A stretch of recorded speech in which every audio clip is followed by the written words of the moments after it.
যুক্তরাষ্ট্রের একের পর এক হামলার পাল্টা জবাব দিচ্ছে ইরান।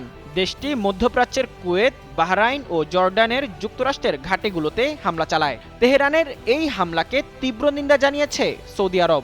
শনিবার সৌদি পররাষ্ট্র মন্ত্রণালয়ের এক বিবৃতিতে বলা হয়, কুয়েত, বাহরাইন ও জর্ডানের বিরুদ্ধে ইরানের ধারাবাহিক হামলার ঘটনায় সৌদি আরব গভীর উদ্বেগ প্রকাশ করছে এবং এসব ঘটনার জবাবে তেহরানের বিরুদ্ধে সংশ্লিষ্ট দেশগুলো যে পদক্ষেপ নিয়েছে তার প্রতি পূর্ণ সমর্থন জানিয়েছে সৌদি আরব।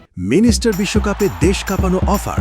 বিশ্বকাপের উন্মাদনা উপভোগ করুন মিনিস্টার টিভিতে। 55 ইঞ্চি অ্যান্ড্রয়েড টিভি মাত্র 55,000 টাকায়, সাথে জার্সি ফ্রি।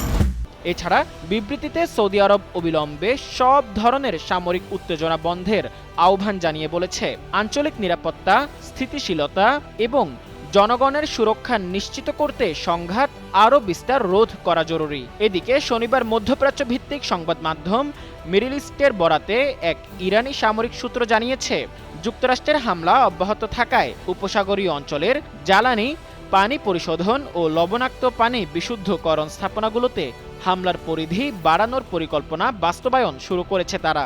সূত্রটির দাবি, যুক্তরাষ্ট্রের হামলা অব্যাহত থাকলে কুয়েত সহ উপসাগরীয় কয়েকটি দেশের গুরুত্বপূর্ণ জ্বালানি অবকাঠামো লক্ষ্যবস্তু হতে পারে।